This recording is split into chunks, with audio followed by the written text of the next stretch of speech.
트럼프 행정부의 관세 표적이 의약품으로 향하면서 한국 최대 CDMO 기업 삼성바이오로직스에 미칠 타격이 적지 않을 것으로 보입니다. 하지만 삼성바이오로직스는 생산 기지를 북미에 새로 짓기보다 국내에서 증설하는 방안을 유력하게 검토하고 있습니다. 관세 리스크 속에서도 100% 국내 생산을 고수하는 배경을 알아봅니다. 네, 산업부 이서우 기자 나와 있습니다. 네, 이 기자, 지금 이번에 의약품으로 관세가 확대된다면 삼성바이오로직스가 입을 수 있는 타격이 큰가요? 어떻습니까? 일단은 크게 위탁 개발 생산 사업이랑 그리고 100% 자회사인 삼성바이오에피스의 이 바이오 시밀러 사업 이렇게 두 개가 주력이지 않습니까? 네. 이 지난해 삼성바이오로직스 전체 매출 중에 이 시밀러 부문의 매출은 약 1조 5천억 원을 차지를 했습니다. 34%인데요. 이 에피스가 개발하고 판매하는 이 제품들의 주된 타깃은요. 유럽과 미국입니다.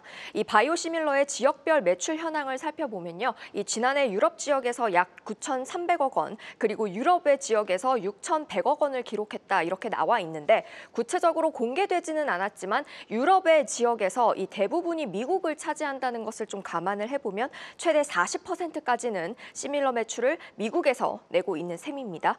바이오 시밀러 제품들의 경우에 미국에서 여러 파트너사를 통해서 현지에서 판매를 하고 있기 때문에 관세가 부과되면 직격탄을 피할 수 없는 거죠.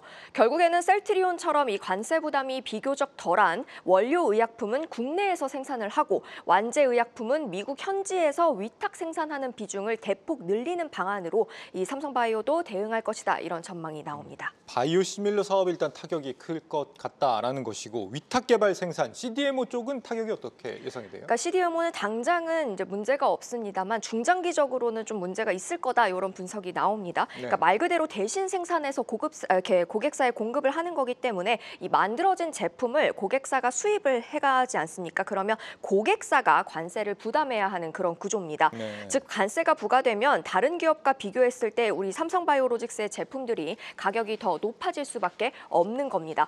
이럴 경우에 나중에 추가 수주 계약을 따낼 때 좀 불리할 수 있다 이런 분석인데요. 실제 삼성바이오로직스에서 이 미국 매출이 차지하는 비중은 26%, 그러니까 유럽 다음인데 단일 국가로는 또 최대이기 때문에 타격이 클 수밖에 없습니다. 물론 지금으로서 삼성바이오로직스가 보유한 수주 잔고는 우리 돈으로 약 12조 원 수준이 남아있는 수준이고요. 이달부터 가동하는 이 신규 5공장도 2년 반 만에 100% 가동까지 끌어올릴 것이란 분석이 나오는 만큼 당장은 영향이 없을 거다 이렇게 보고 있습니다. 다만 현재 100% 국내 생산하고 있기 때문에 향후 고객사들의 수주 계약을 추가로 따내려면 이 전략 수정이 불가피할 것으로 보입니다. 또 중장기적으로 보면은 미국 현지에서도 생산 시설을 직접 구축을 해서 가격 경쟁력을 확보를 해야 한다 이렇게 보는 건데요. 현재 8공장까지 증설을 확정한 삼성바이오로직스는 기존 공장 바로 인근 부지 입찰에 계속 나서고 있습니다. 업계에서는 이 입찰에 나서는 이유가 구공장을 위한 준비라는 관측이 나옵니다. 미국 현지에 생산 기지를 짓는 게 아니라 여전히 한국에서의 증설하는 계획을 고수 중이다라는 건데 특별한 이유가 있는 거예요?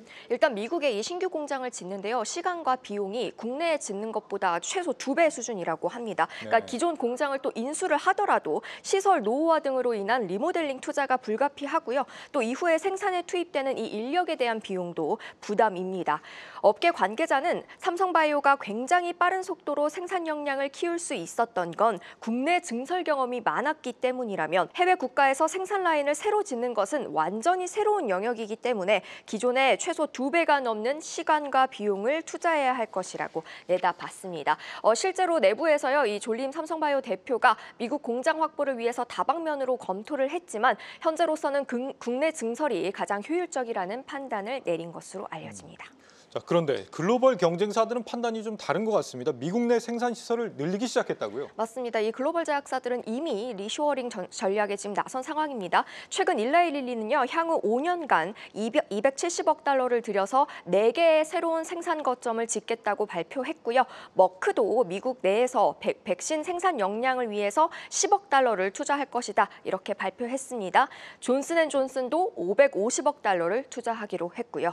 의약품이 내일 오전 5시에 발표될 이 국가별 상호관세에 포함될지 또 별도 품목으로 추가 부과될지는 미지수입니다.